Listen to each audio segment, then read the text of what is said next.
It's exclusive video of killer dentist James Craig mixing up a poisonous protein shake in his kitchen. His victim, his wife of 23 years. A simple protein shake was enough to take her life, that too by her own husband. In 2023, Colorado was shocked by the case of a well-respected dentist named James Craig, who, officials said, killed his wife, Angela Craig. On the outside, they were a loving couple, successful, admired, raising 6 children. But on the inside, James was holding on to a dark obsession. As the investigators dug into the case, what they found was a disturbing trail of lies, betrayal, and careful planning. It was not a crime of passion, but rather the result of a plan. OR non-emergencies, how may I help you? It's 8:40 p.m. I am one of the forensic nurses here at University Hospital. We have a suspected potassium cyanide poisoning. On the morning of March 6, 2023, Angela Craig, a 43-year-old mother of 6, suddenly started experiencing severe dizziness, headaches, and nausea. Her husband, James Craig, a respected Colorado dentist, rushed her to the hospital, telling the doctors that his wife had been struggling with health issues for weeks. Angela herself believed it could have been something as simple as the flu, or even an issue with her diet. But what doctors didn't realize at that moment was that her body was shutting down because of a crime that was far more sinister than what could have been imagined. Angela had been hospitalized several times in the weeks that eventually led up to her death. Each time she seemed to improve, only to suffer another unexplained relapse, confusing the doctors. She was fairly healthy, had no significant past medical history, and was, in fact, suffering from healthy organ failure with no apparent reason. James was seen as a caring and loving husband who kept checking on his wife while she was hospitalized. During this time, friends and family had grown concerned, with some suggesting that she didn't have much energy due to the stress of the marriage. As such, no one doubted that James Craig, the man presenting himself as the devoted husband by her bedside, was planning her death. People began to get confused and suspicious when they realized that Angela collapsed multiple times after taking protein shakes prepared by her husband. Every morning, it was James who used to force her to take smoothies and other food to keep Angela healthy. He also bought the protein shakes as a romantic gesture, showing his affection and care that he had for his beloved wife. She had trusted James to make her smoothies for a long time because he would always volunteer to help with her health and nutrition. But she had no idea that the shakes were filled with poison. He administered, allegedly, the poison via her protein shakes. And then came the twist. He ordered poison. Allegedly ordering potassium cyanide and arsenic.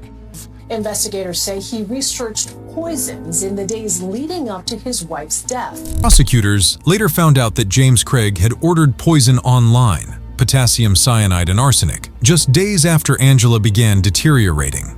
His search history, recovered from his devices, included disturbing searches such as "How to make poison undetectable in autopsy" and "Is arsenic traceable in medical tests?" When Angela's condition got worse during her final stay in the hospital, her family's suspicion began to rise. Her brother was especially troubled, insisting that they should investigate the idea of poisoning a little deeper.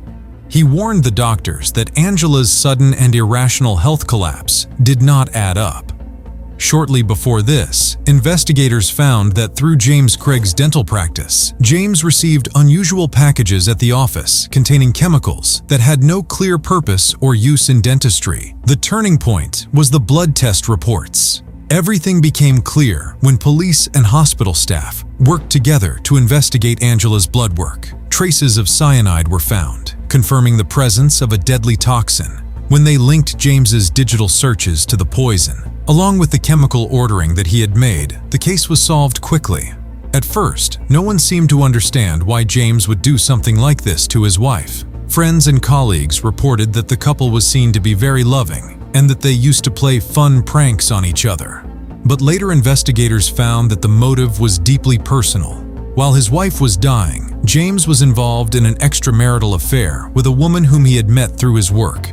The text messages showed that he had been in contact with her as they discussed the possibility of starting a new life together. For prosecutors, this gave a clear picture. James Craig saw his wife not as a life partner, but as a barrier between him and his mistress. That made sense.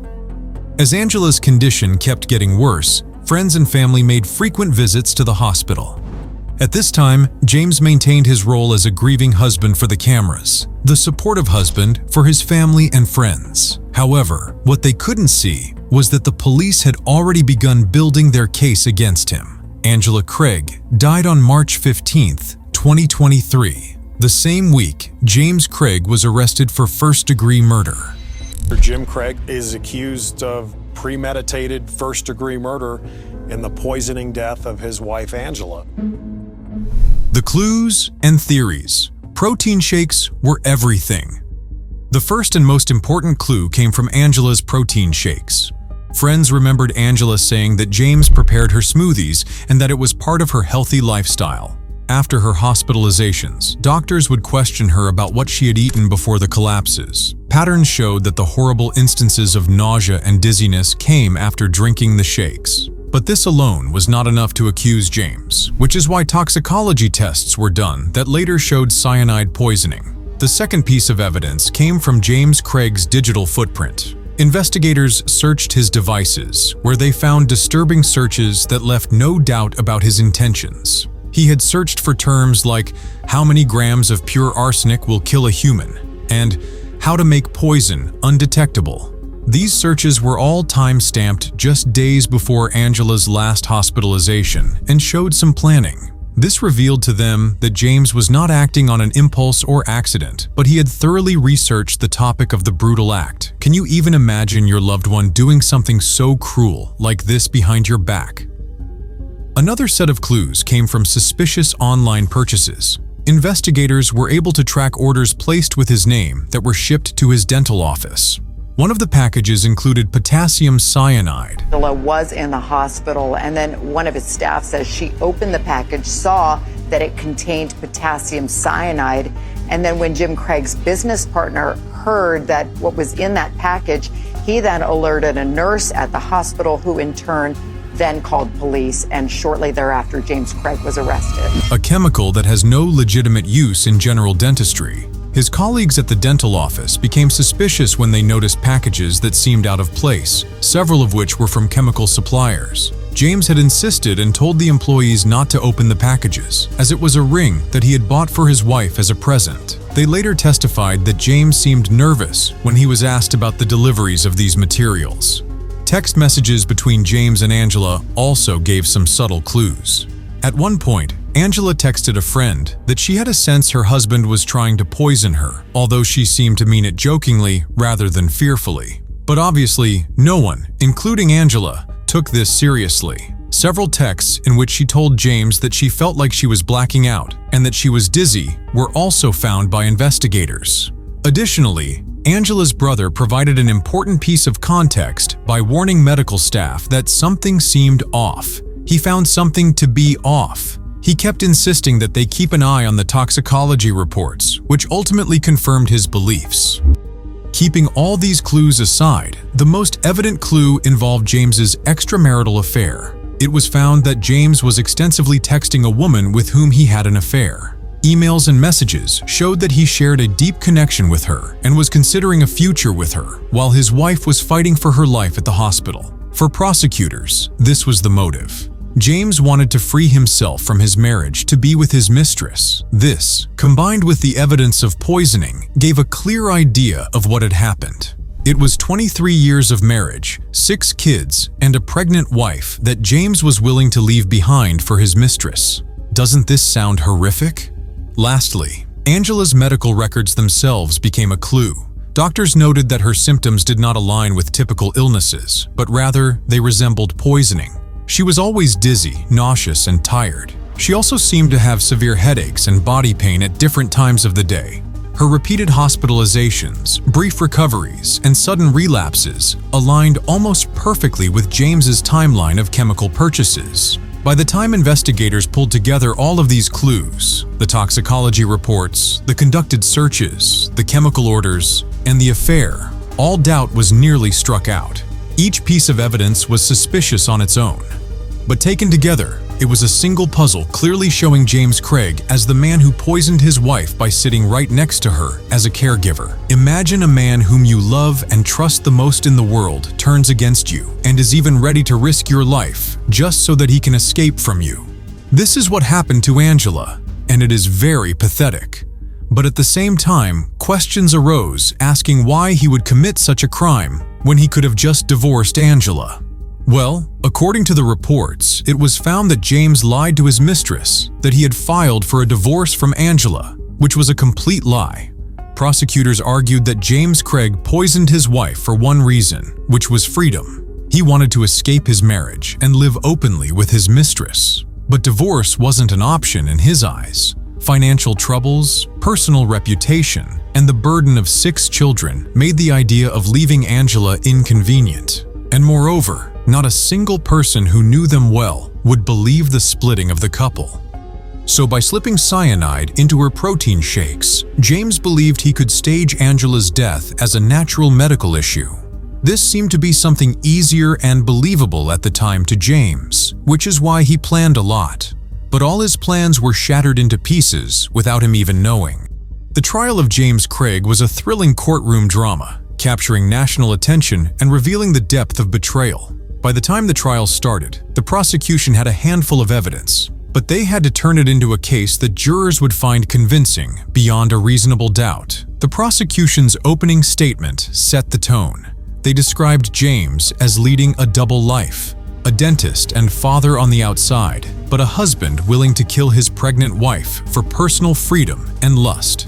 Prosecutors held on to the view that James's extramarital affair was a strong motive. They showed emails and texts that made it clear James was smitten, planning a future together with his mistress, while Angela grew sicker by the day. To the jury, it was obvious that Angela didn't die accidentally and that he had executed her death. The court had also spoken to James's mistress to know whether she was also a part of the crime. She reported that she had no idea that James was such a horrible person and that Angela was still a part of his life. She was told that the couple had filed for a divorce and that James was unhappy with his marriage. From this, it was clear that James not only followed his friends and family, but also everyone else around him. Toxicologists testified that Angela's symptoms, which included nausea, dizziness, and collapse, were consistent with some type of cyanide ingestion. Laboratory results confirmed fatal concentration levels in her blood. The prosecution also showed receipts and shipping records supporting that James purchased potassium cyanide under his office account.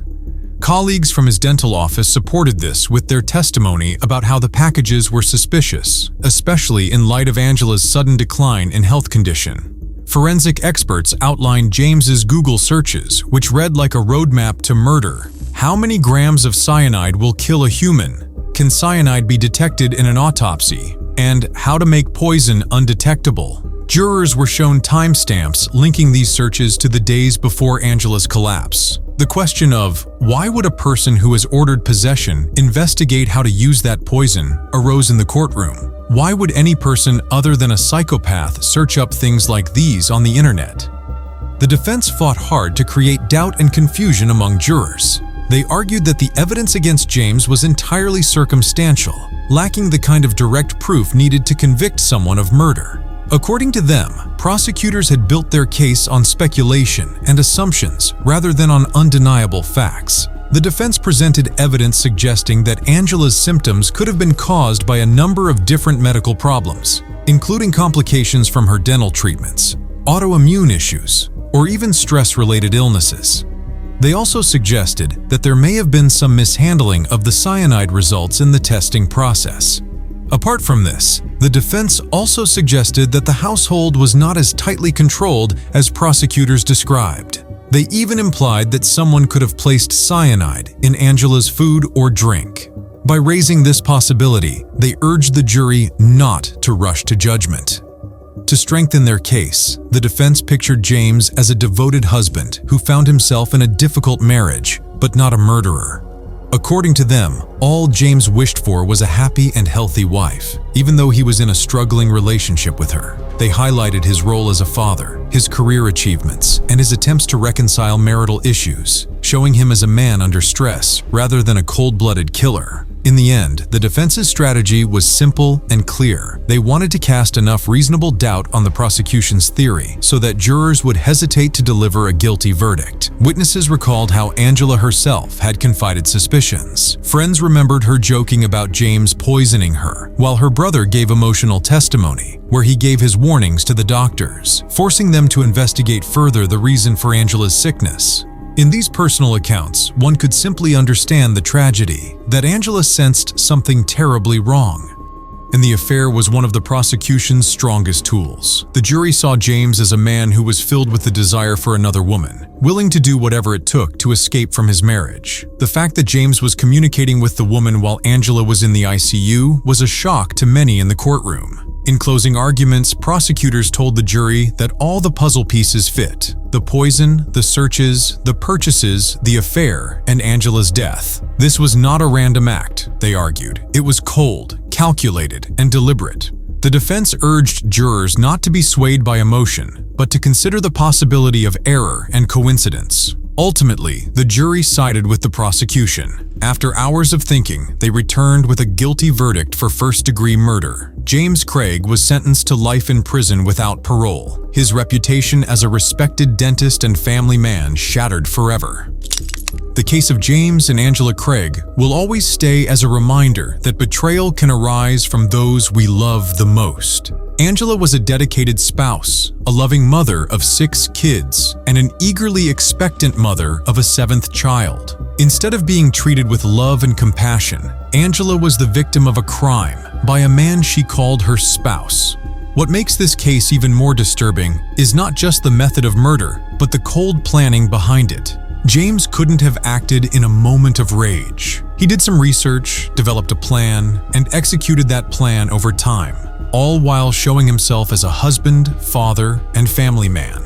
His internet searches, secret purchase of poison, and ongoing affair show that he was a man pursuing his freedom at all costs, even if it meant taking Angela's life and destroying the family they built together. The result of the trial did provide some closure and some justice in its own way, but it could never remove the pain of the past. 6 children will have to deal with the heartbreaking knowledge that their father's actions robbed them of their mother's life. Friends and family who thought they knew James had to now live with how someone so evil existed behind a smiling and familiar face. Cases like this remind us why it's so important to listen to the small warnings, the subtle clues, and the instincts that tell us something isn't right. Angela had even expressed her suspicion of James, as though she had a sense of what her fate might be. Her story is a sad reminder that silence and denial can have the highest cost.